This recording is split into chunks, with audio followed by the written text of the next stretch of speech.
Welcome, welcome, welcome. If everybody could take a seat. Well, we're delighted to see all of you here tonight. Thank you for coming out. It's been a while since we've met in person, so this is very exciting, an in-person meeting. I mainly want to thank, we've got elected officials here, our partners with the county, the Resiliency Authority, the Naval Academy, our council members, our state delegation. We've got Senator Elfreth in the front row, the National Park Service, Historic Annapolis. So we are thrilled to have all of our partners and all the City Dock Action Committee members here. We have gotten here this evening through the imagination and the effort and the commitment of all of you. And tonight's pretty exciting.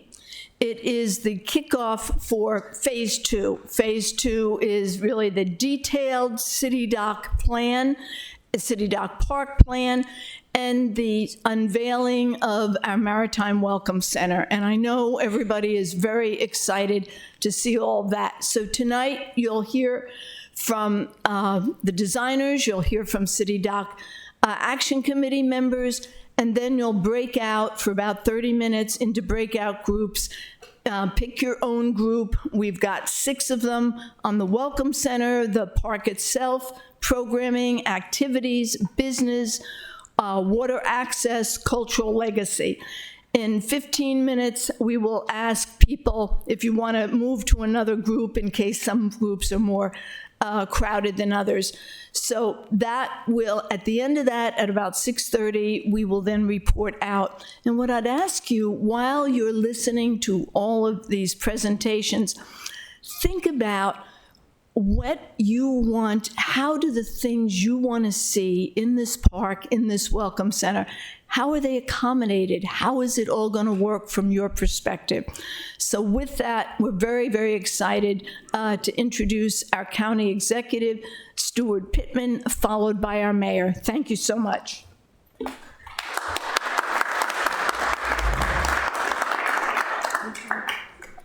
Well, I think they put me first because I'm going to have to leave early and get somewhere else. But I did really want to stop by because this is, this is the mayor's passion project. I feel like it's my passion project as well. I'm the county executive. I don't run the city, but the City Dock is a place where I have memories as a kid. Ice cream, all that good stuff that your family takes you down there, and it's really exciting coming off the farm and seeing the boats. And I've watched this process from the beginning. I remember being down there when they had the tables with the little blocks that you could move around and create whatever you thought City Dock ought to be. And I thought that was so cool. We ought to do it on all county projects, and we haven't quite gotten that done. But I've watched each iteration of the plans come out too. And I got to say, I still love it. I love the fact that there's all that green space down there. I love the words Maritime Welcome, the Maritime Welcome Center. We've started to do these Anne Arundel River Days at parks that we have that are on the bay in different inlets, and they're incredibly popular because we get people on boats for free. And I went out and got on a boat, not for the first time in my life, but the first time on a sailboat with my family when they were doing I forget what they go on, there's a name for it, where they get people, you go on a boat for a day, and it was a private boat that somebody had, and my family went out. And I ended up buying a boat and then another boat because that boat broke. And it really does get people hooked when they can get out on the water. And this Maritime Welcome Center and what I see in the drawings anyway is a really, really welcoming place for everybody. The fact that we now have a resilience authority, Annapolis and Anne Arundel Resilience Authority, Senator Elfreth introduced legislation in the state that allowed this to happen. We put it in our budget to hire staff to do a resilience authority. We've created a board, and it is looking at all of the projects that need to be done, that all of the infrastructure, the public infrastructure in the county. But the first big one is City Dock and this project. And so having Matt Fleming on board, Matt, you may know, raise your hand. He works on the 4th floor where I am in the little office by himself. but he always leaves the door open, and I always walk by all the time. And he's amazing, coming from DNR, really knows this work, knows where the money is, has somehow cobbled together $20 million for the Resilience Authority in a very short amount of time, and is helping with the financing for this project. So he's a great addition to this team. But whether you think of it as resilience to the impacts of climate change and stormwater surge here on the 20th anniversary of the big hurricane, or whether you think of it as a way to make downtown more inviting for people, or whether you think of it as a way to support the local businesses downtown by bringing more people downtown. The only concern I had when I saw these drawings the last time was, how come there's still parking? And it was explained to me that some parking actually is necessary, somewhere for vehicles to turn around, somewhere for folks who can't park in the garage and get down there as easily, is probably a good thing for the local businesses. And I just hope that, change is difficult. It does look different from what it looks like right now.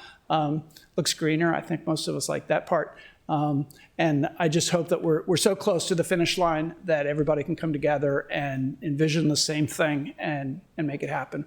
So I'm just here as a cheerleader. Congratulations. Thank you. Thank you, Mayor Beckley, for being that person who doesn't give up and pushing this thing through to the end. We're this close.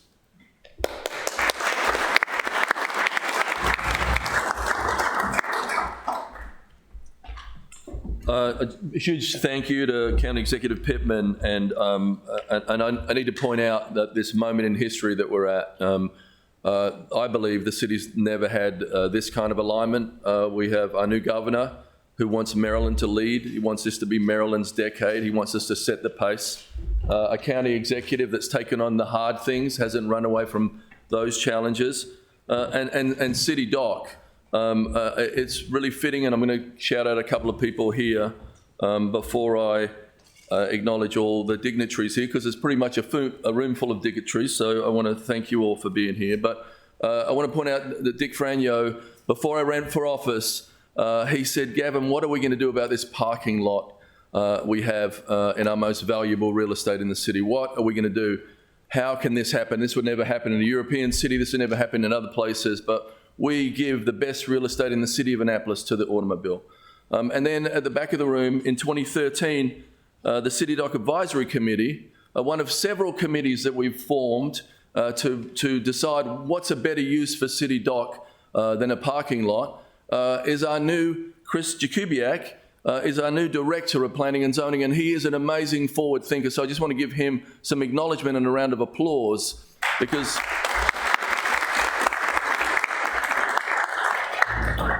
and then I want to also hope that you saw the front page of the Capitol Day. The front page of the Capitol, the headline was, Isabel flooded 20 years, Annapolis 20 years ago. 20 years ago. So this City Dock is not just about the amazing public space that we're going to do, the amazing waterfront welcome center that's going to house a lot of different functions, but it's also about creating that barrier that protects the historic district. If this park was built tomorrow, we wouldn't be worried so much about what's going to happen this hurricane season. And many of you do what we do. We wonder what way the wind's spinning over Norfolk, whether it's a full moon, whether water's going to be pushed up the bay. The time to act is now. So you're all here because you all recognize that, and I want to thank you for that. So thank you, Stuart Pittman, for being here. Jared Lippman, the head of the Resilience Finance Authority, is here with us today. Of course, Senator Elfreth, some people have already been acknowledged, so I just want to point them out. From DNR, representing Josh Kurtz, Dylan Baylor is here. And then I want to especially point out the federal support that we have. We are going to pull down tens of millions of dollars, if not more, of federal funding for this project. And that federal funding is coming to us not just because we asked, but because we have a good plan. We have community support behind this plan. This City Dock Action Committee, 100 stakeholders who've come together to get us to this point, spoke to our federal representatives. So Bridget Smith, I think, is here. I definitely know Jessica Cook is here. She's in the back of the room, representing Ben Carden, Bridget Smith from John Sarbanes' office, and also Jessica Clayton. Are you out there, Jessica, or not? All of that group are here, and they were on the dais during the inauguration. They knew that Annapolis was shovel ready and we were ready to move with projects, and they have been very generous with earmarks and other $1 million grants that are going to come to this city to make this amazing historic improvement to City Dock. This is the largest capital project in the city's history. Over 300 years, we've never spent this kind of money. The way we're financing it through different multiple ways is historic. What we're going to create is historic. This is the City Dock for the next 50 years, if not longer.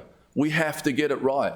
One of the great things that's going to happen with this park, and we've come to a pretty much consensus on the park, is that we're going to be able to take away things that are blocking the view shed. The Harbour Master's office, that blocks the visitors' kiosk, blocks the view shed from the City Dock. The birdhouse, if you ever go down to the City Dock and you see where we keep the trash cans there, that's a 20-foot wide building that doesn't need to be there anymore. We're going to move that all away and out of the view shed. And then, of course, the visitor center. It's going to be, we are one of the most significant waterfront cities in America. There's no question.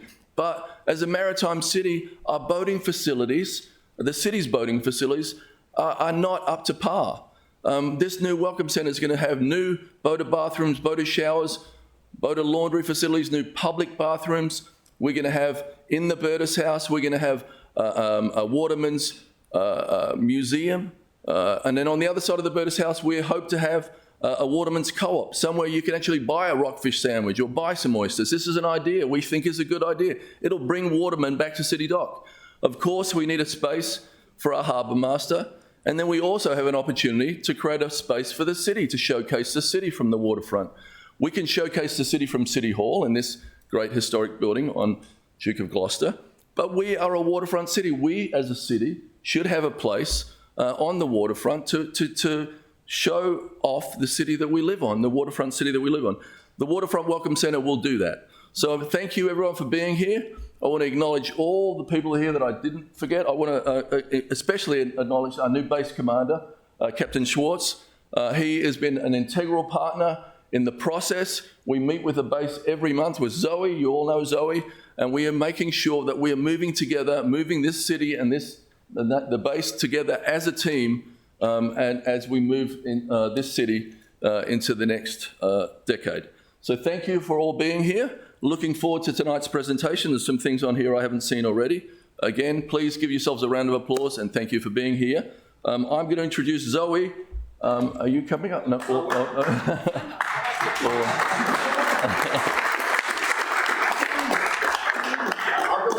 Okay, Bear's going to come up. Thank you. Quick update. Hi, everyone. Thanks for coming. My name's Burr Vogel. I'm the Public Works Director for the city. Let me see here. Eileen likes to surprise me as much as she can. So Hillman Garage, everybody knows that's done. Moving forward, so the last 6 months, we've come up with enhanced park design, brought in additional park at the end of Prince George Street, which is going to be a fantastic amenity. And we've, the big thing tonight, the big news tonight is the Maritime Welcome Center. We'll be spending the bulk of our time talking about that design. So now I get to introduce Naval Support Activity Annapolis, representing the Naval Academy. Great partnership here with these folks. We talk very frequently, at least every month. And as you can imagine, water, it will find its own level. So we've got to make sure that we have a continuous flood protection over the next 20 or 30 years, making sure all of the pieces work. Or otherwise our resiliency efforts will not be all that effective. So without further ado, Captain Schwartz, Zoe Johnson. Yeah, Ms. Dan, this is Louiser. I just want to say, introduce myself real quick. Chris Schwartz, moved up here about 2 months ago, took command 2 months ago from Virginia. Background is a surface warfare officer, so driving ships, and spent some time in the Pentagon on the chairman's staff as well. So very new recently to Annapolis, and but I'm tracking all the projects we've been doing over the last couple of years, and I know we have a lot of shared interest, and and proposals and projects moving forward as well. So extremely proud of the work that's got done thus far, and continuing to move it along. So look forward to meeting everybody, and turn it over to Zoe. Thank you, Captain. I'm proud too. We have had a partnership with the city for almost 2 years and maybe longer than that to ensure that the vision for City Dock and the vision for the Naval Academy to protect it out to the year 2100 were aligned. So it's so exciting because a lot of the same design elements that you're going to see tonight in terms of about phased elevation increases, adaptable structures, passive flood protection devices, as well as, maintaining workable waterfronts and workable, public recreation areas are incorporated into the city's plan, as well as are incorporated into the Naval Academy's plan. So just this last year, we did release our long-range military installation resilience plan for the Naval Academy, laying out a strategy for how to protect the installation out to the year 2100. We have a much larger land area. We have 19,000 linear feet of seawall. So I'm sure for those of you in the boating community or in Annapolis have seen the seawall that's under construction, our Farragut seawall. We are raising that up to 8 feet now, but it also has incorporated the same kind of design elements the city has incorporated in that will allow phased elevation increase over time. That is one of our anchor projects, our first major project that's a component of our sea level rise resiliency plan. We also have a couple other projects that we're rolling out. The next one is that we just awarded a contract for the design of the Lejeune watershed stormwater project, which is this watershed that connects to Gate 1. It is just the design. We're still, waiting on money for the actual construction. But that, is really tandem in working to ensure that those stormwater, those rainfall, precipitation-based flood events, we're addressing on our side of the fence line, as well as it will tie up with the activity, or, the focus of the stormwater on Prince George Street and City Dock. We've also awarded a design for a flood wall on Prince George Street. We have a concept at the Naval Academy. It's sort of a belts and suspenders, defense in depth approach where we can keep our, keep our seawalls a little bit lower. Behind our seawalls, we're planning, if they prove technically feasible, to put in some earthen berm structures and other flood protection devices. But we are limited in terms of what we can do behind Halsey Fieldhouse that's so tight in there. We can't really implement a defense in depth. So we do have a flood wall that's in design, and we're really looking forward to to bringing our designers to the table with the city's designers to ensure that those projects are aligned and they're compatible and they can be connected together once they're all executed. So we are very excited. We are very happy with the city's plan. We have a few things to work out in terms of, how the designs are going to come together and the timing and sequencing. But we also have been working with the city on a larger assessment of impacts of climate change outside our fence line, looking at utilities and other assets that the Navy depends on. And so through that process, we've identified a number of projects that we can then work with the city to pursue some DoD funds to support through the Defense Communities Infrastructure Program and other grant funds, as well as through the Readiness Environmental Protection Integration Program, where we can pursue projects to provide both restoration and conservation benefits. So there's lots of opportunities ahead, but we are very proud of the planning, and we are looking forward to continuing to work for the city as they implement their project and we continue implementing ours. Thank you. Awesome, thanks, Zoe. So Matt Fleming, I'm the Director of Resilience Authority for Annapolis and Anne Arundel County. Actually, I had the pleasure of working with Zoe when I was at the Department of Natural Resources, and she was our go-to for anything coastal hazard or climate related, and she can't get away from me, so sorry that we'll be working together. So the county exec did a really nice job explaining what the Resilience Authority does and why we were created, so I won't belabor that. The one thing I did want to mention as while we were created to complement the city and the county's programs, we're an independent body governed by a diverse board of directors. In addition to Jared Littman, who's our treasurer, I thought Nathan Bentham, who's our vice chair, is here, who's on our board. But that background and expertise that exists on the board has not only helped the city and the county secure funding opportunities, but also kind of serves as as a hub of expertise for projects like this. So as it relates to this project, while members of the board have been involved in CityDoc or the CityDoc initiative at different stages, we've had the opportunity earlier this year for kind of an in-depth review at one of our board meetings. So through that lens, or through the resilience lens, I just wanted to note just a couple of things. First was the creativity, and I think Burr's going to talk about that in a bit, and the redundancy in addressing risk in the design, kind of the use of a variety of approaches, but also kind of that line of defense to look at that full wraparound effect, look at the full project from gate zero all the way around to Compromise Street.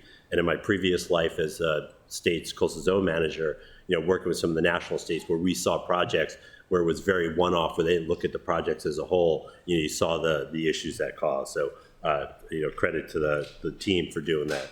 The second thing was kind of margin of risk. Specific sea level rise for a given project is so nuanced. So when we were with the state, or actually Zoe and I were with the state, we'd encourage the designers or the planners to use the best science available and to account for uncertainty. And again, noting the group's effort to consider a long planning window, 50 plus years in this project, as well as adopting the FEMA floodplain standards and the flood insurance requirements for new structures. And the last, and this is something we talked quite a bit with the Resilience Authority, is the idea that resilience has, potentially transformative power. It doesn't have to be fatalistic. We embrace this idea of resilience as an opportunity with our projects to celebrate what's special about a city or a community. Again, noting the teamwork's effort to not only address flooding in this project, but do it in a way, the design that embraces mobility, open space, culture, and water access. So thank you, and that's it from me. Thank you, Matt. Okay. As Matt mentioned, it's taking a creative approach here to get the flood resiliency that we want without really changing the character of Annapolis City Dock. We wouldn't want to build an 8-foot elevation seawall that really would be a barrier between people enjoying the water and the land. So we have to have these passive barriers, things that will be lowered when the tide is down, but then will raise. So on the left side there in orange, you see an example of a flip-up barrier.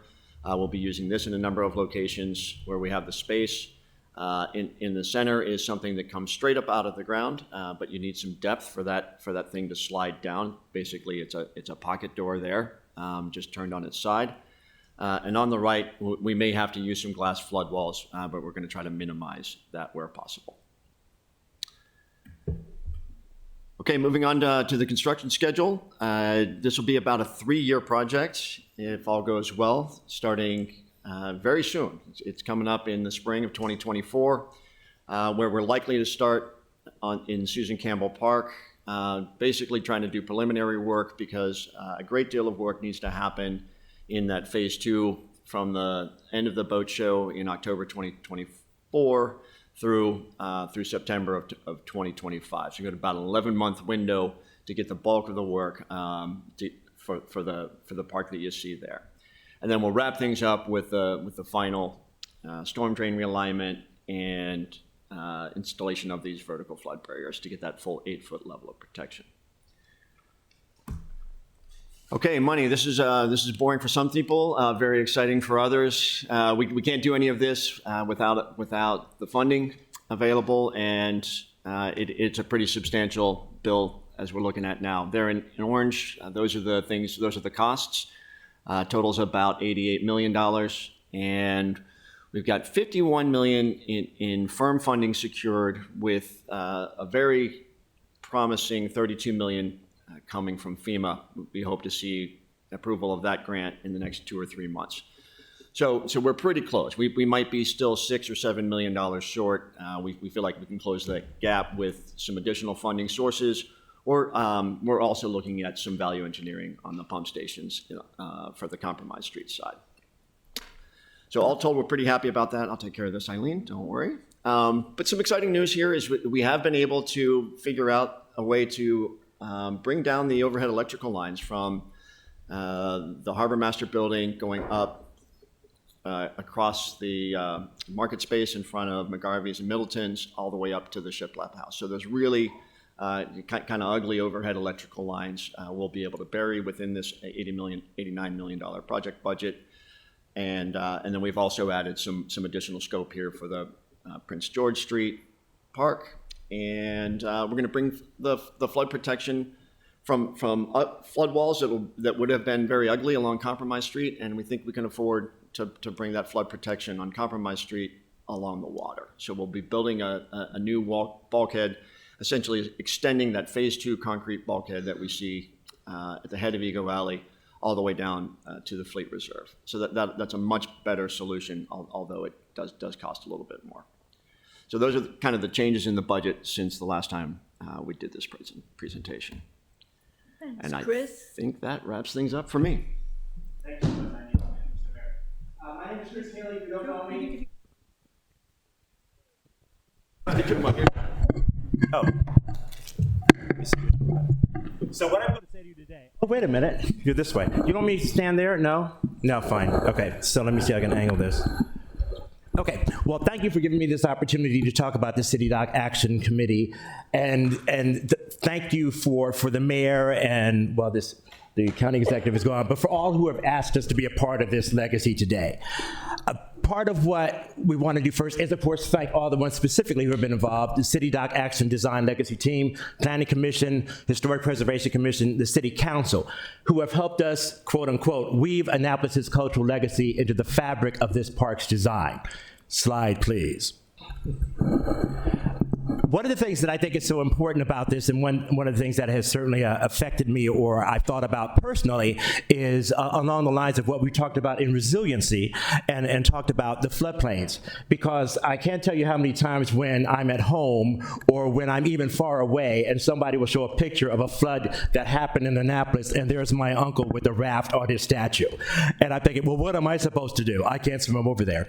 So I think that one of the things that those who relish the history, the diversity, the cultural effort that we're trying to put forth is the appreciation to those historic monuments that have been created not decades and decades and decades and centuries and generations ago, but those that have been created in our own lifetimes, that we preserve and we honor those as well. So within that, if you look at this picture that represents what we're trying to do and what our design team has bravely taken on as being part of what they will take on, is you see a lot of different faces. You see different genders, you see different nationalities, and that's what we want to have represented in what we come up with at the City Dock. Not just the story of white Americans, not just the story of black Americans, not just the story of indigenous. It's the story of all Americans who came in through the City Dock and who contributed to the legacy of the state capitol, who contributed to the legacy of the state, who contributed to the legacy of the United States of America. So that's what we're looking for in this project today.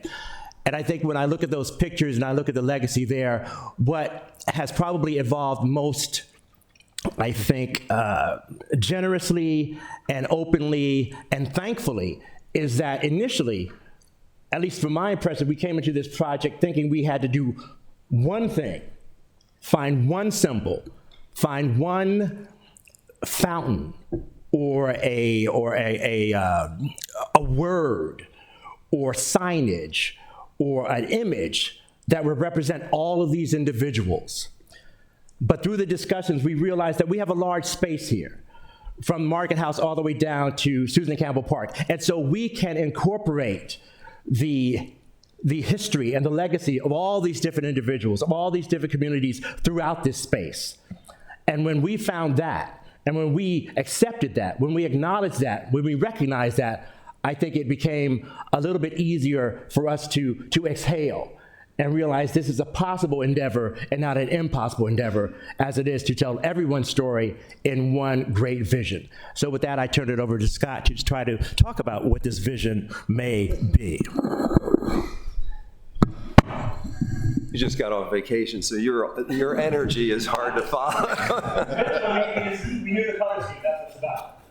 So what this shows is the weaving through. What you see in the plan is where we see opportunities to take the different points of legacy and take them all the way through the park. And I'll go through each one.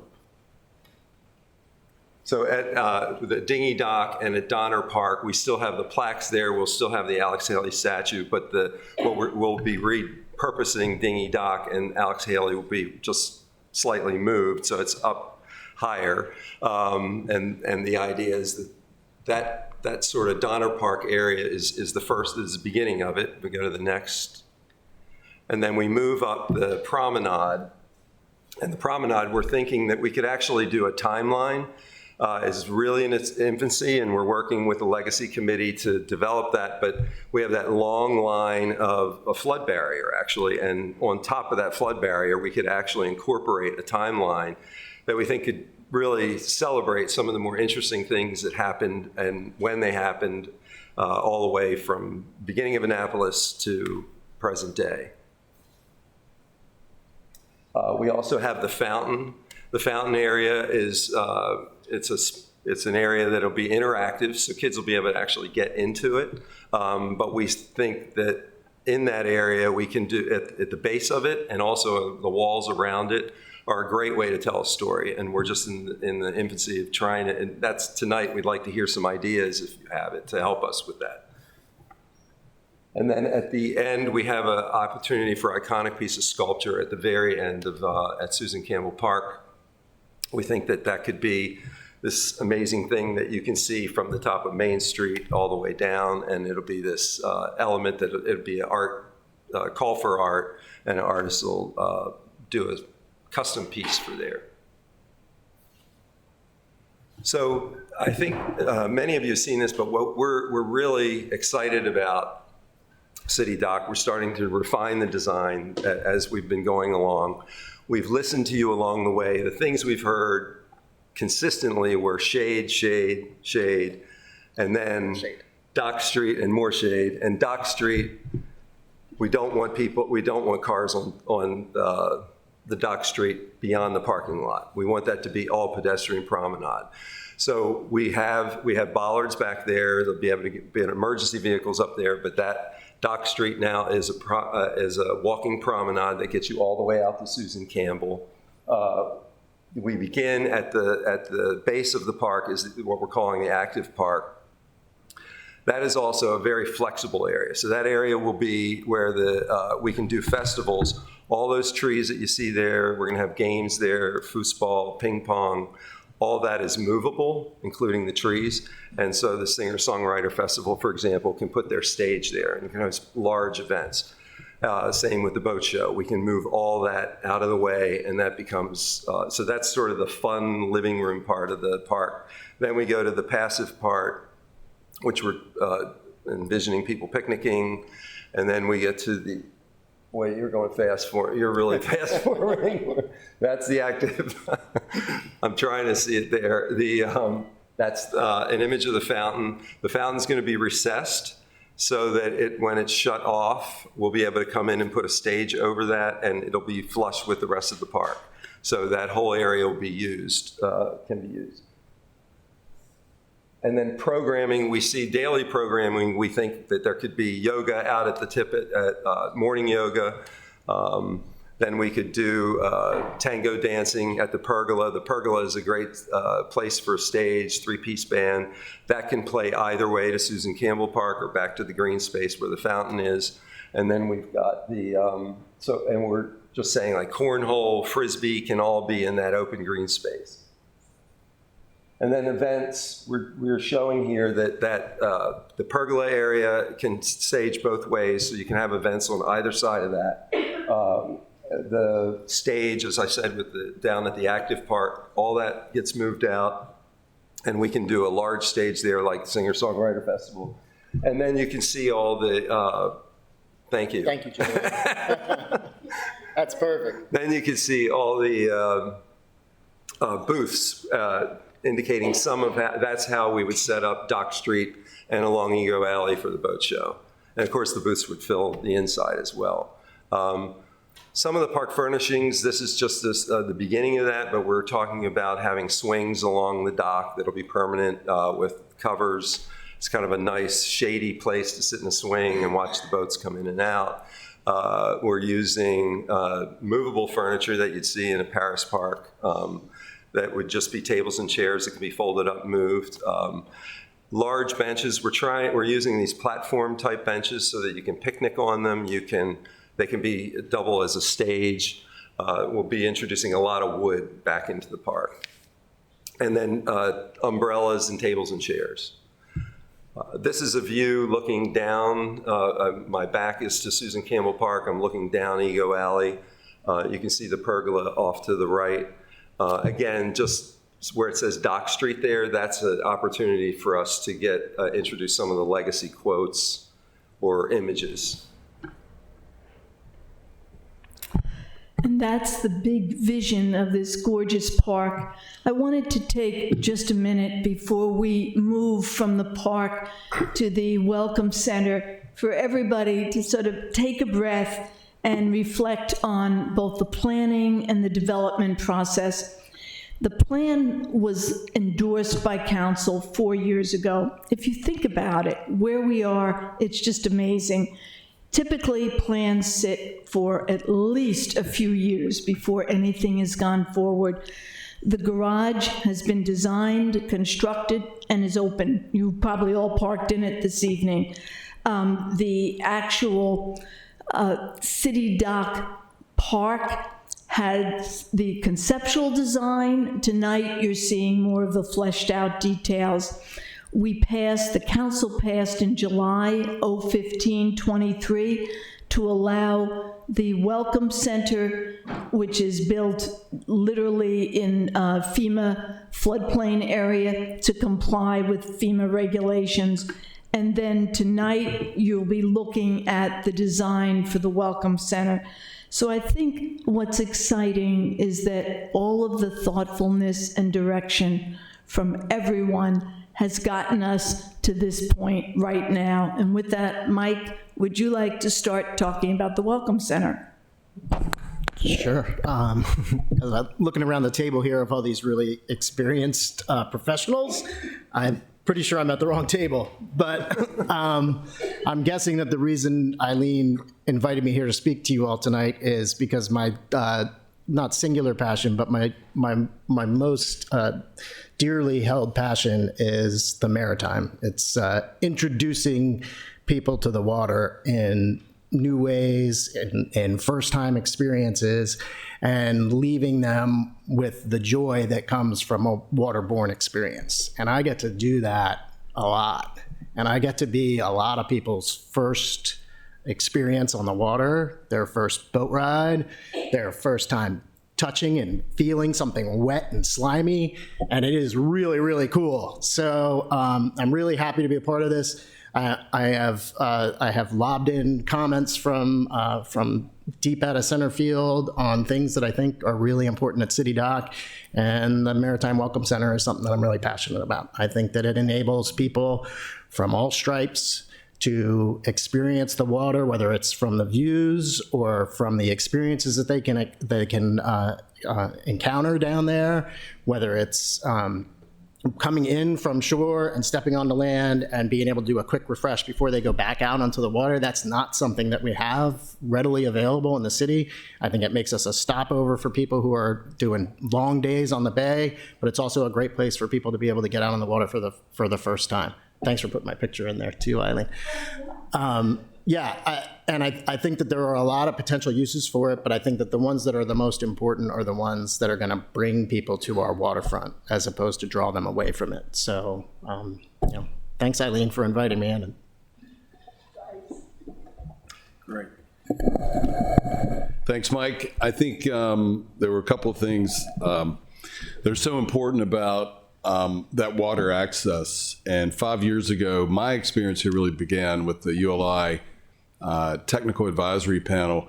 And in this room, it was 5 years ago, I'll never forget people talking about, being able to dip their toe into the water or having access to the water. That really is important, I think, to the locals. And we knew that if we get it right for the locals, the tourists will come and be around anyway, which is great. So I wanted to talk just a little bit about this Maritime Welcome Center. I also appreciate what the mayor and the county executive said about economic development. I mean, this type of a project, which I think is really interesting because not only is it resiliency, but it's really about placemaking and being able to have an amenity for the city downtown around which should really stoke some economic development. And we're excited about that. And that's so important because if that doesn't work, then none of us are going to want to be here, really. So the Maritime Welcome Center, we have focused on the uses that are going to happen there, from being able to get a kayak or a paddleboard to a new floating dock there. They'll create some access there, an education place. Go to the next slide, please. And so I want to talk a little bit about the location of it and the design of it today. So you can see that one of the most interesting things I think people have to understand about our new city dock will be that everywhere will be going up about 3 to 4, in some cases almost 5 feet. And that is in order to create that barrier, obviously, to flooding. And we're doing it in a number of ways. And I think it's clever the way we're doing it. We're doing it partly with a park, which is the really best part. Some other places we've got the pop-up barriers that Bert and others have spoken about. But so this area you're seeing, we have a brick and wooden promenade there along the water that's more or less where it is today, same elevation above sea level. The brick area, however, will be higher. It's going to be up around 6.5 feet above sea level in an area that's currently only maybe 2.5 to 3 feet above sea level. It varies quite a bit there. So that's going to rise up, obviously, be higher. And then Burtis is going to be raised up to an elevation of about 8.5 above sea level. And so we obviously don't want the building to look jacked up sitting there, but it will be protected, which is the important part. And so the Maritime Welcome Center will be connected to the Burtis House. It will provide elevator and stair access to the building and bring it up to code so we can have the public on the second level.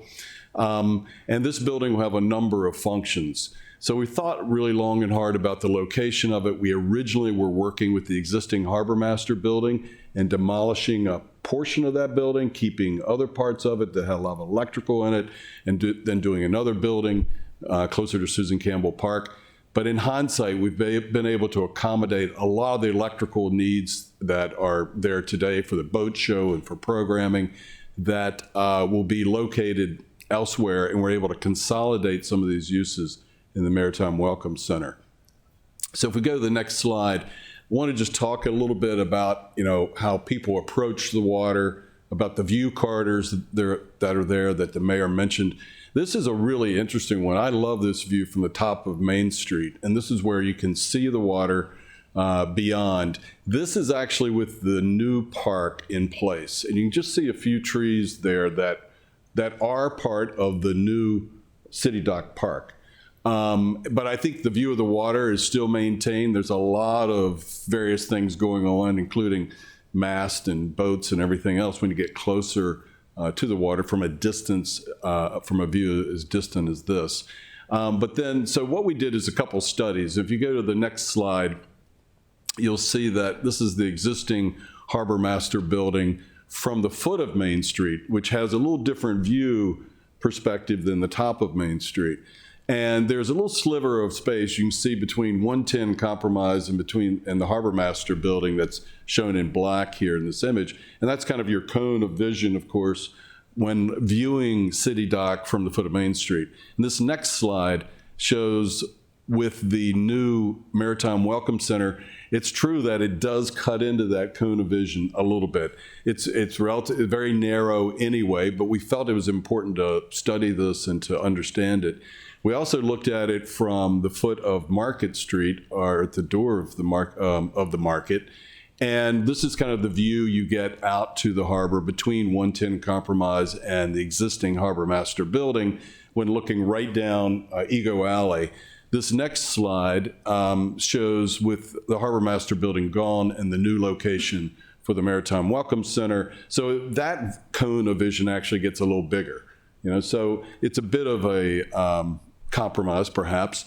But, remember that 100 years ago, if you can go to the next slide, please, this historic photo of Annapolis looking right up Prince George Street, you're kind of standing by what's now Gate Zero.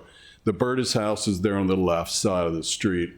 There were incredible amount of industrial seafood buildings that were there. It was a real hubbub of activity there.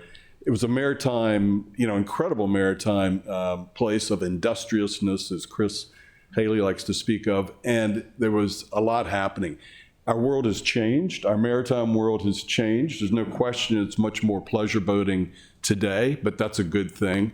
And so, there always was precedent there at City Dock for a number of buildings. But we love also being able to preserve the views from downtown. Next slide.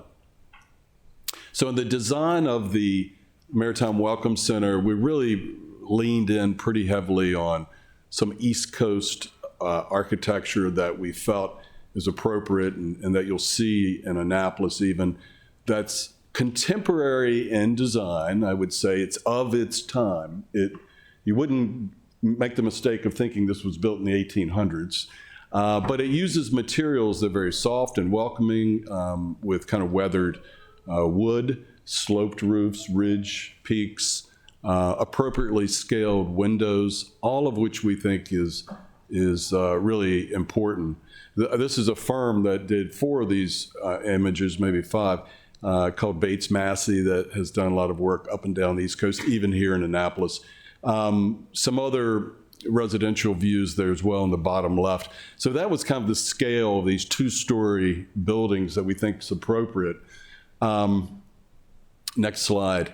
And I will say that we are in the envelope in which we're able to work here within the historic district envelope along the water.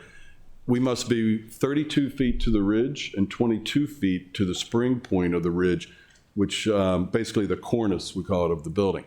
So it's a relatively petite building. We'll get into the design of it. I just want to show one more image. This is Savannah, Georgia. I've talked about this a lot because I've been there a few times and during the pandemic and since. But, and it's different than Annapolis in a lot of ways, but what inspired me about it is even though there's some tall buildings right near their waterfront, what I really like about it is that you can you can get a beer there, you can get raw oysters there. There's a certain hubbub about it right there at the water, which I think is really cool. And so I'll reference that for another piece I want to show you in the design. Next, please. So this is a view that Scott showed a few minutes ago.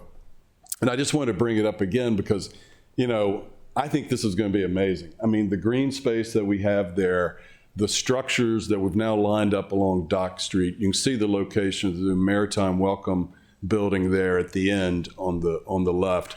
But this view that really opens up to the water, I think is fantastic. And go to the next slide. So I just want to show you how as we placed this building, we did a lot of these massing studies to kind of understand where it would be.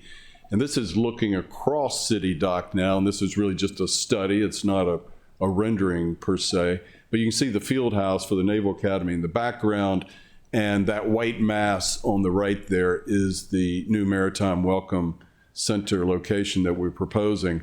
You can see the taller structures that are also there along Dock Street, some of which would not meet our historic code today. And then, of course, the other building right at, I guess, Craig Street and Dock Street, which, projects out a little bit further. And I think that's one of the things that a lot of people on our design committee like about Annapolis, and you'll see the influence of that in the design here, is diversity. And it's not just a bunch of things that line up straight, but that in and out and different heights and, that tapestry that makes Annapolis, Annapolis. And it's beautiful, historic and old alike. So we think that's all important. You can see this location again in the background here, looking over top of City Dock. Next slide, Eileen. And then looking down, lastly, down Dock Street, where you see the building. I don't know what we call that building. I think it was a former Safeway building where the mini mall is now. But that building projects out further But then we get this entire Wooner, I like to call it a pedestrian-dominated street, that will go all the way to the water's edge there. And we want to put in some new flags there, and our Maritime Welcome Center will anchor that end of Dock Street and be this place where you can get visitors information and access to the water, certainly harbor master function, boater functions, Waterman's Museum, all those kind of interesting things that will hopefully bring people down to the end of Dock Street. Next slide. So I'll just share with you the floor plans quickly, and then we'll get into the vertical design. This is the ground floor of the Maritime Welcome Center. The park is on the left. So we've zoomed in now a little bit. The park's on the left. The Prince George Street Park, which I didn't speak too much about, will be on the right at the foot of Prince George Street. And we think that's going to really help that area. That's a very low-lying area right now, as you probably know. And so we think it's a great place to put a park. We've got some issues to work out with the Academy, which are all kind of happening right there. But this building will have a location for Visit Annapolis. You'll hear more about that tonight. You'll be able to enter the building, and someone will be able to tell you where you need to go if you're going to the Burtis House or the Waterman's Museum or the boaters facilities, and you'll be able to get to all those places from that one spot. There also will be some ADA compliant toilets there on this level. And the stairwells that take you up above, which we amazingly have to accommodate quite a bit of stair space for egress. And then the boaters facility, the Sailors Lounge, we're calling it, which would be a great place for people to sit indoor and out in order to maybe watch the Wednesday night races, whether to talk about, sailing on the bay, or for folks who are just staying for a day or two and want to know more about Annapolis. Anyone will be able to access that who is renting a slip or at a mooring ball, for instance. And then that's a 2-level space because it's really a 3-story building because we have a full basement that I'll share with you in a minute. The area on the bottom right there is more this outdoor maritime classroom.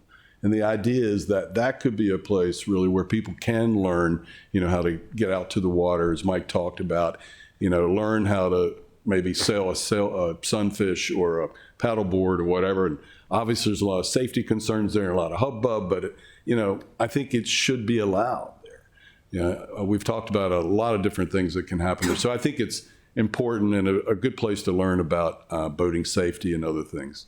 You'll see some chairs there. We've just recently added these chairs and working with the mayor and the design team, the thought that this could be a really interesting casual place for people to sit and look out over the water. The view from that side of this building is really amazing, where you get to see almost all the way out to the bay at the juncture of the Severn and Spa Creek. Next. This is the upper level of the building. So as you can see, there's a lot of functions happening here. The Harbor Master building is right at the top there. That's the side closest to latitude 38. They've got about 1,000 square feet there. It'll be modern space. We're working with the Harbor Master and her team on right-sizing that and figuring out where all those components need to be. So it's subject to change. We've created a little space for them, crow's nest, if you will, out on the balcony where they can have visual access to the water. And then there's a Harbor View Conference Suite, which, as the mayor talked about, the fact that the city ought to be able to also host people and host meetings there and maybe rent it out to other folks to look out over the water. And it would be flexible, maybe have 2 meetings could go on at one time. And then, of course, access to the Burtis House, which we're calling kind of maritime environmental flex office, possibly on that upper level where you'll have elevator and stair access to that as well. And this next slide, this is the basement space, which it's fully underground, dry-proofed space. We felt like there were so many things to take advantage of, so many important things to accommodate here, that by going underground, since we're going up anyway and bringing dirt up around it, this is one area we won't have to fill quite as much. We will have to create some excavation for it. But the idea is that it's boater facilities, storage, and public toilets for everyone. And so you'll be able to walk in upstairs and immediately go down to these larger toilet facilities. And there'll be showers and also bathrooms for the boaters. So each level of that building, the ground floor building, the ground floor is about 1,900 square feet. Now that's by code, the way we calculate square footage does not include the staircase. And the upper level is about, the lower level is 2,000 square feet. The upper level is 1,900 square feet. And then this lowest level basement is a little larger yet because we've moved out beyond the porch where we also think some interesting programming can happen. So this is the largest footprint of the three levels. Next. So this is a design that we've been working with for the building, and we're excited about it. I showed you some of the design inspiration for this. So the idea is that the materials are kind of cedar shake and wood, natural wood that weathers and grays. You can see the balcony space on that second level. That will be accessible to the users of the upper level, the harbor master and the city offices. And then there's a porch just below that, which you walk up onto, and that'll be the main interface with the public on that brick promenade.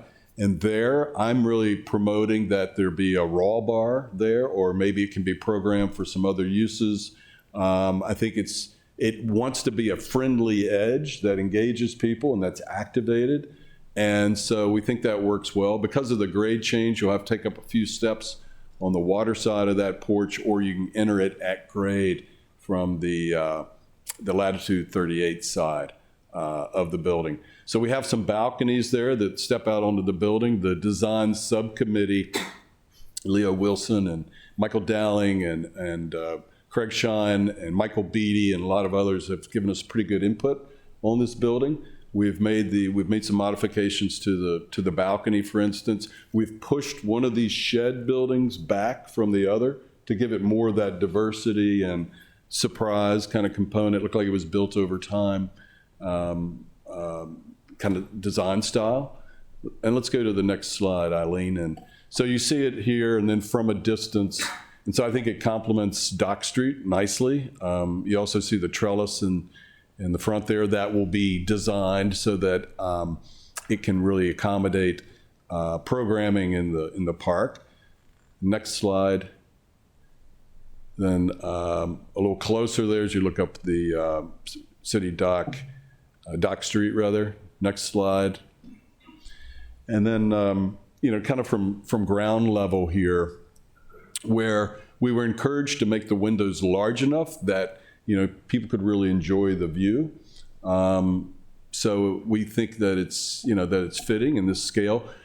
Because of the building size and all these functions, we chose these kind of double shed design with the piece in the middle. And that hyphen piece in the middle is really where we'll accommodate air conditioning and rooftop equipment so that it won't be seen from the street. And that seems to work out very well. Next slide. And then looking from the other side as it faces latitude 38, it's really important to us that the building be activated on that ground level. You'll be able to see in, you'll be able to see a person there. Next slide. And looking down Dock Street from the other side, our Wooner Street, you can see how wide it is. It's really almost 40 feet wide. Next. And then kind of the ground level looking that same direction where we start to see the balcony of that second shed just projecting out beyond the first volume. And next slide. So this is in regards to the height. We had to study, and it was not easy to get this building to fit and accommodate all the uses that we needed. But I think over time we were able to really make it happen. And this building is rather petite. I mean, the top of the ridge is 32 feet. And that's not from the finished floor or the ground floor. That's from the the lower site area, which is at least 6 inches or more lower than the first floor of the building. And then the cornice level is at 22 feet where it springs up to the top of the ridge.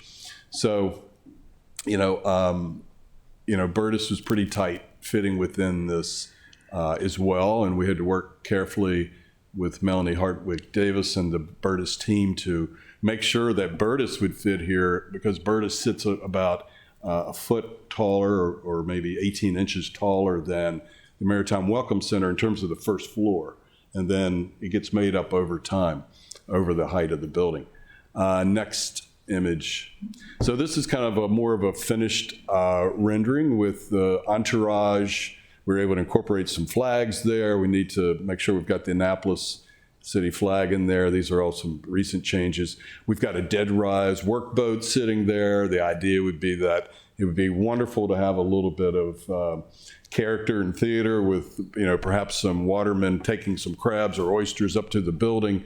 And I think that's important things for children and others to see and to learn about and remember what, this community was built on. You can see the porch area there, the balcony up above. And so that's where we are currently with the design for Maritime Welcome Center. We think it's going to, we think it's really improved. Some of the feedback we've gotten in the last few weeks, this is all relatively hot off of the press. Next slide, Eileen, I think is City Dock as it exists today. And so that's kind of easy decision, I think, going from that, back to the park. So that's all I have. Thank you so much. We have just a couple comments from the City Dock Action Committee design team. Craig?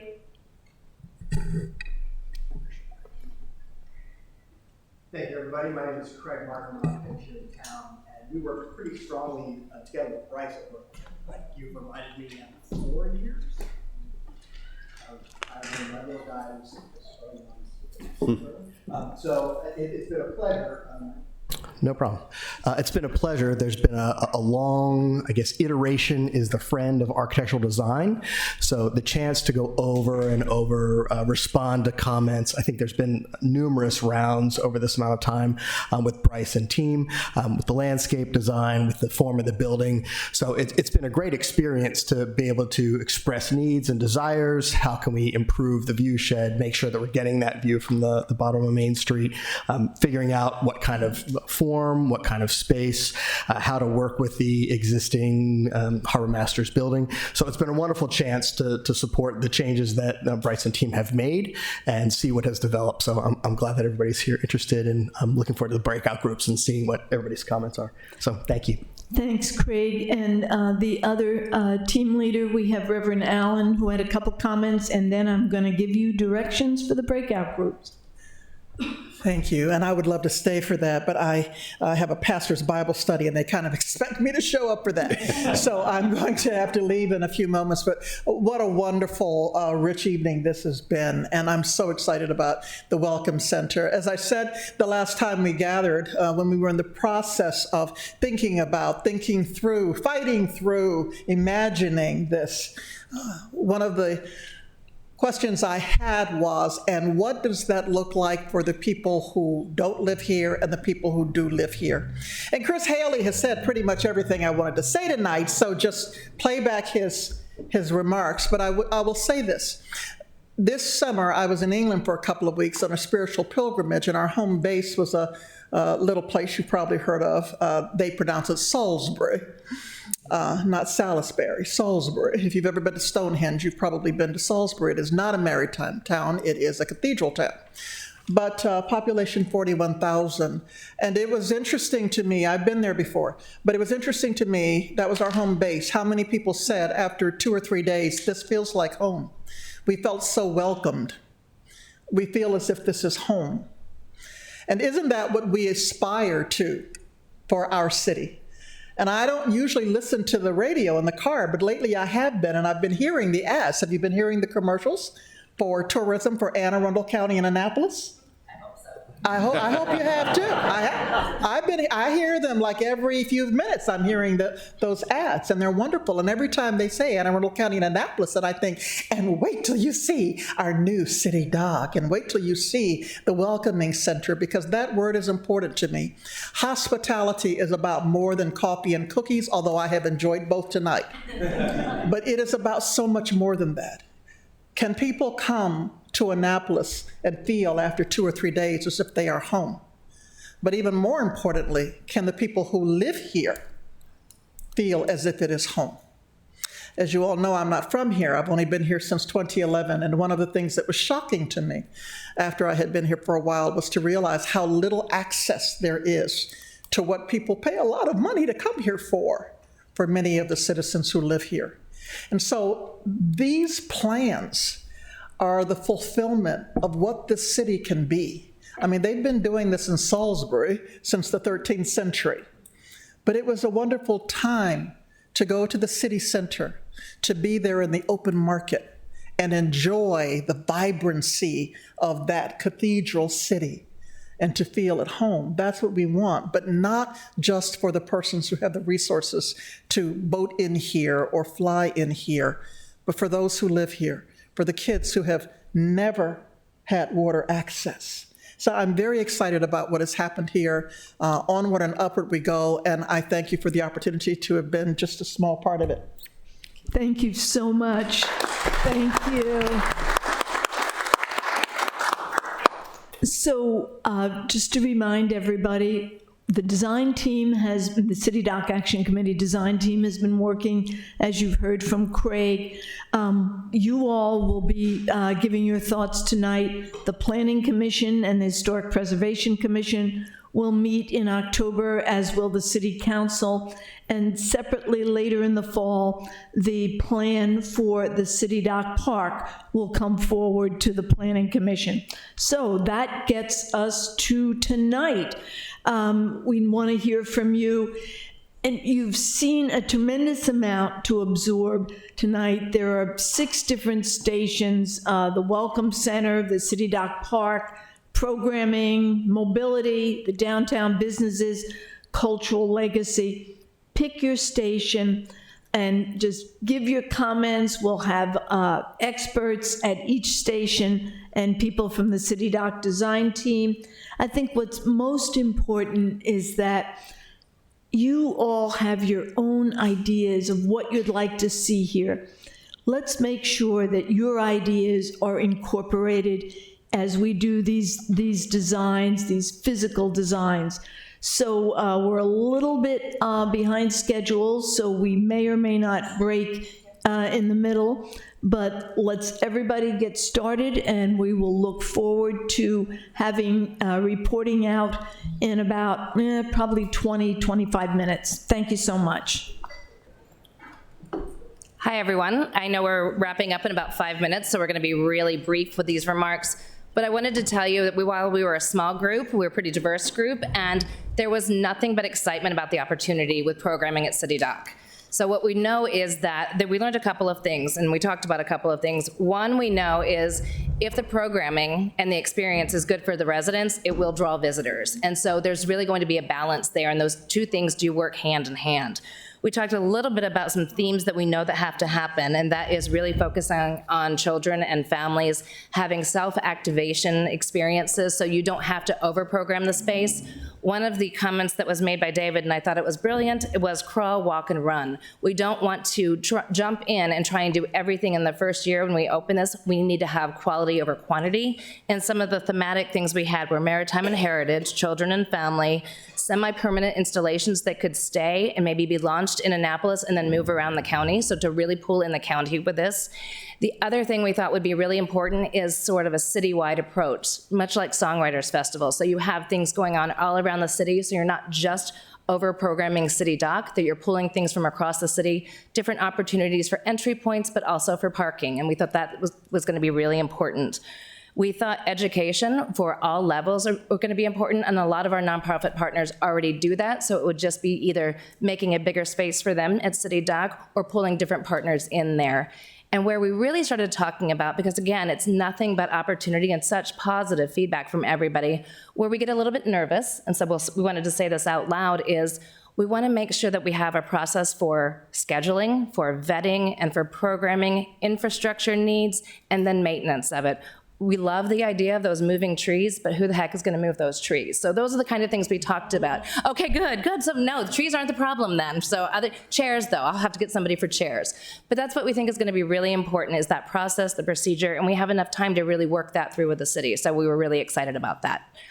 Did I cover everything from my group? Are you pretty comfortable with that? Good job. All right, brief. Thank you. Mark. Shelley. Share some comments from the business table that we talked about. I think overall, there's a great feeling that the attractiveness in and around City Dock is going to be significant, and so all the businesses down there can really benefit. However, during the construction, there's going to be, some downtime. So there was some hope about continuing the great communication that happened during the construction of the garage and keeping the business owners informed during that. I think that's an important element that we heard about. We talked a little bit about the Maritime Visitor Center and how that would work, and picking up on a lot of these comments seem to kind of overlap and interrelate. But the idea of the oyster bar, but that is probably not going to be a moneymaker, but it really should be looked at as part of an experience to kind of bring back the Waterman feel, and maybe there's an opportunity to kind of cycle different businesses through to staff it. Interesting question was, who owns the Maritime Visitor Center and who's going to be negotiating the leases? So I think the answer was the city, but how does that get done? And how do you pick the different vendors who may be there, or is there, if there is a vendor? So that was something that came up. And the concept was it needs to be done right and be focused on, it's not going to be a cash cow thing, it's going to be more of an experience. Making more of an inventory of available parking spaces in city at the new garage. I think the whole thing, there's going to be so many new people coming here who are unfamiliar. They may not have gotten to the garage, but just letting them know that there is still parking available, even if they are there. Will the Visitor Center and the Maritime Center be open year-round? Things obviously slow down when you get December, January, February, but now with the new thriving City Dock, are more people going to become?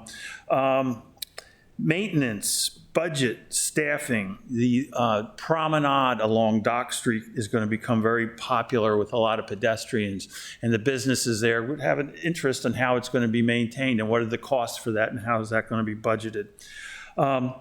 Electric capacity in and around City Dock for normal operations and for special events, particularly maybe in the winter when there's a higher demand for power. And just a little bit more focus on some of the special events. We did hear some of the things that were made, accommodations for the Songwriters Festival, but also maybe some ideas about for the boat shows, and if there's an opportunity to integrate more solar. That was a comment. So anyway, that's what we had from the business community. Terrific, thank you.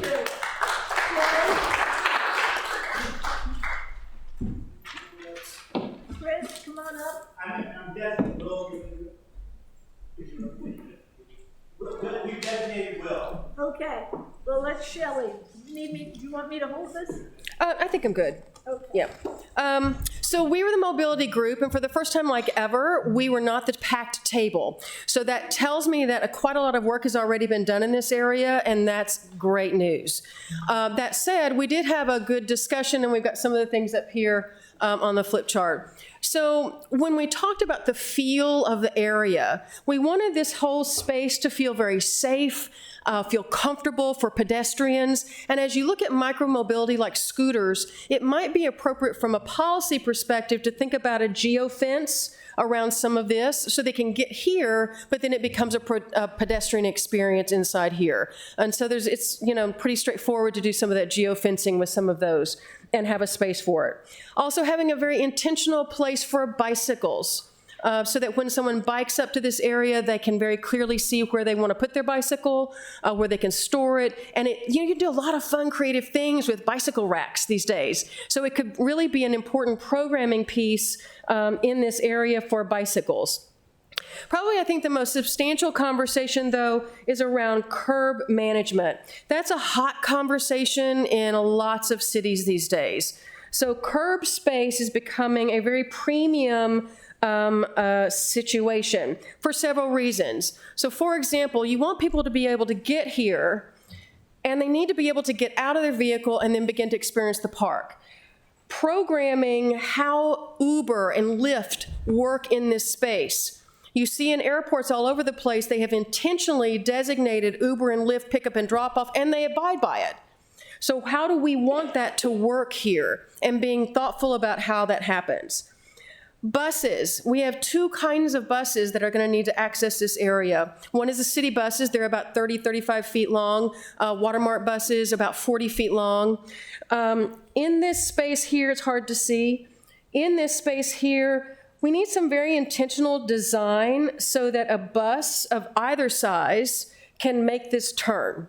Right, it's very tight right now, and we want them to be able to get in, drop off people, and get out. As a backup, we probably want to look at up here on Prince George Street. Right now, I'm understanding that the big buses really can't make it if it's fully parked on either side.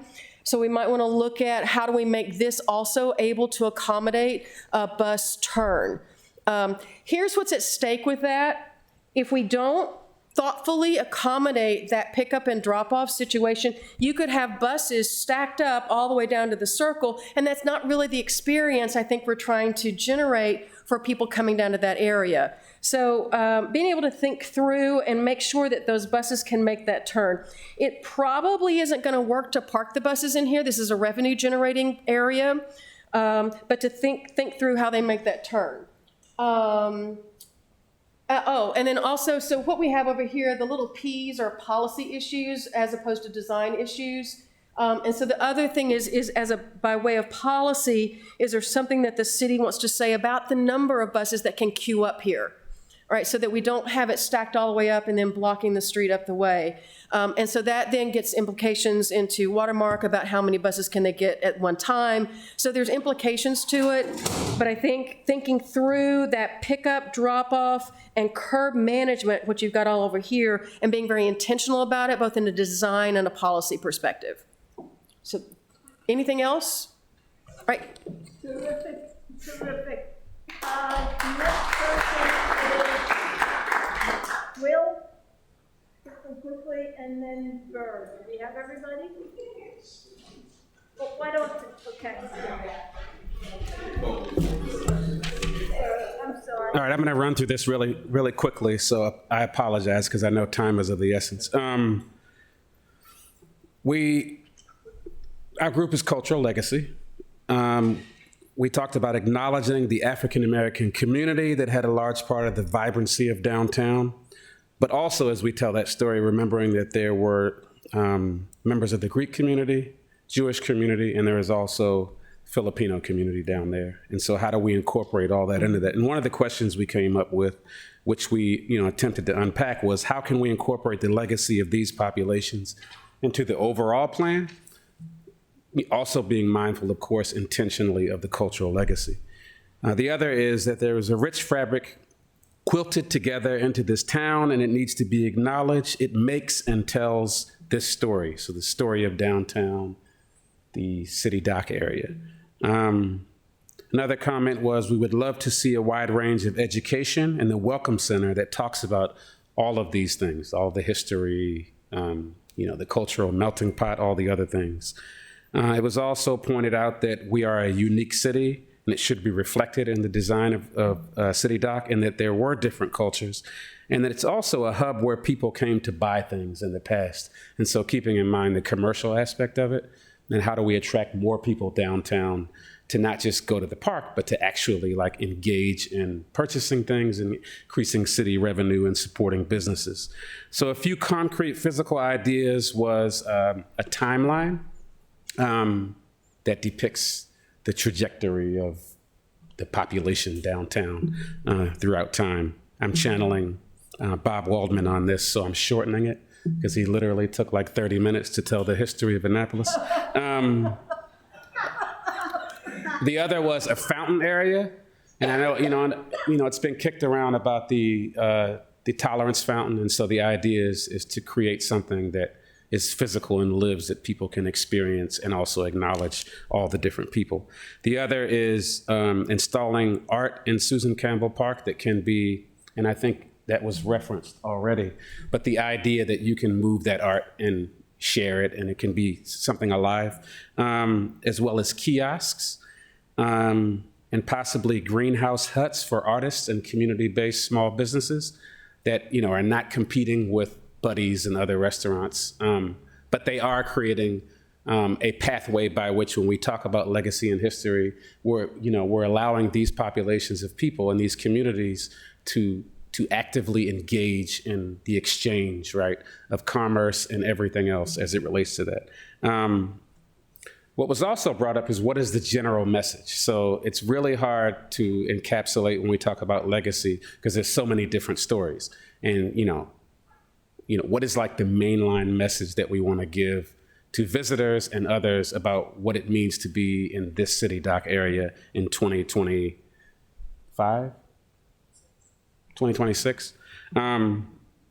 Lastly, there are a few other notes that there, as a backdrop, that we have to have a footprint for other businesses, in particular, Black businesses, Latino businesses. In the past, it was pointed out that there was a large number of Greek businesses downtown, and by and large, none of those still exist. That when we talk about the Welcome Center and other aspects, engaging in somewhat of a cultural exchange by having multicultural food experiences, quite possibly, instead of just a seafood-based food experiences, but exploring how all those different cultures created this cuisine, like crab cakes and cornbread. So it was pointed out that we need more minority ownership and investment, that we need, and this was something that kept coming up in our group, that we need input, a diverse input, and not just ethnic or cultural, but literally young people. We need young people, because they're going to inherit this entire process, and whatever lives down there will be for them in perpetuity. Opportunities for all, education within the Welcome Center, an intentional pathway moving forward, and once again, lastly, within that realm, also business opportunities, so that we're able to really engage people to be a part of the process. Thank you. Thank you so much.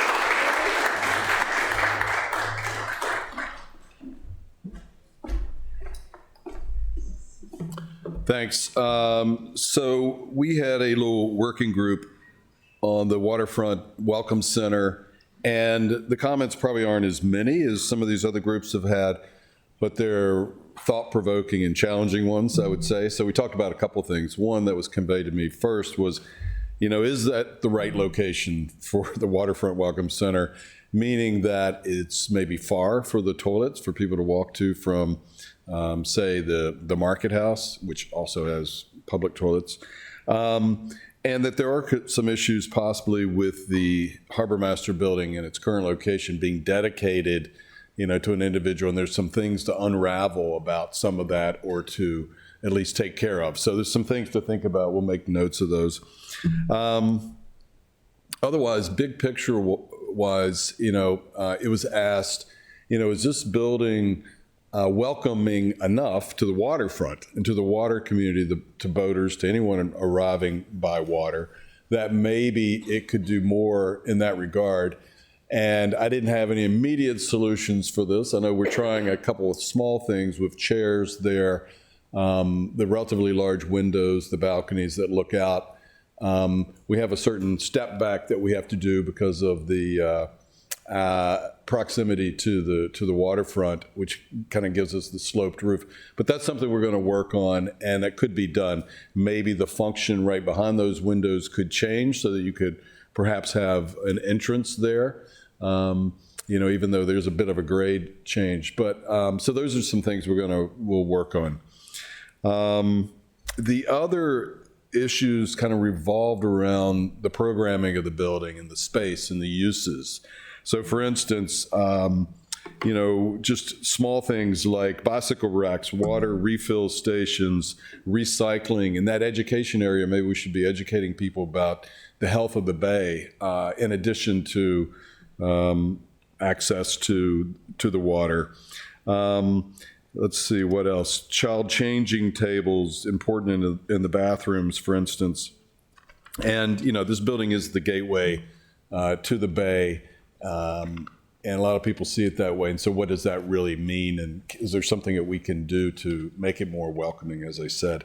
So, that was really a large part of the feedback, which was really good, and some things we really need to think about. People did like the materials of the building. They think it's appropriate that it should not be brick. It should be wood, a wood structure like all the city dock buildings generally had been, because they weren't the expensive houses in town. They were up on the hill where they were nice and dry. So anyway, that's the feedback we got on the building. Thanks.